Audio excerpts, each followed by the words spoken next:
โดดโดดโดด ฮ้อนต้องพามาเดี๋ยวนี้ฮ้อนโคตรฮ้อน ถามเนี่ยมีความรู้สึกจังไดในมื้อนี้ ตื่นเต้น ไว้หน่อยนึง ไว้หนึ่งอยากฝากมาอย่างไว้ในใบเฮียน ต้องมีคนหักเถื่อฝากไว้สำนี อกหักมาหลายบ่ แม่น จบไปมีเปลี่ยนจะไปเฮียนใส่บ่ ที่ไปเฮียนดูเวียง แน่ใจโควิดแบบนี้เลย ที่ไปสักยาแล้ว อยู่สักอย่างแล้วเขามาเปิดเฮียน โอเคอนาคตจะเป็นมาอย่าง เป็นจะเป็นหมอ เป็นหมอเป็นอย่างก็อยากเป็นหมอ อยากรักษาคนเลยอยาก โมเมนแม่บังคับไปเป็นหมอวะ แม่นค่ะ มาละ นี่ธุรกิจไทยครอบครัวครอบครัวมากไม่ต้องใจไม่จำเป็นต้องไปเฮียนต่อ โอ้ดีส่งเสริมเรื่องคนแบบนี้นะ บ่ส่งเสริมให้นักเรียนไปเรียนต่อ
หลังจากเขา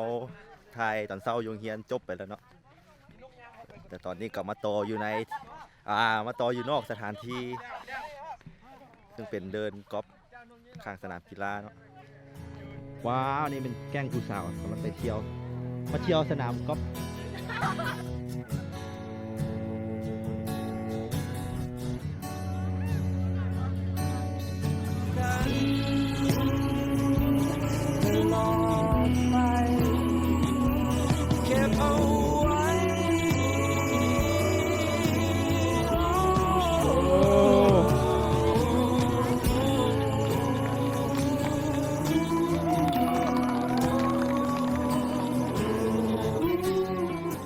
เวลานี้ก็ถือว่าจบทริปเอาซื่อๆเนาะน้องๆกำลังอยากกลับงานไปจบกันเจอกันห้องหน้าสำหรับห้องนี้บ๊ายบาย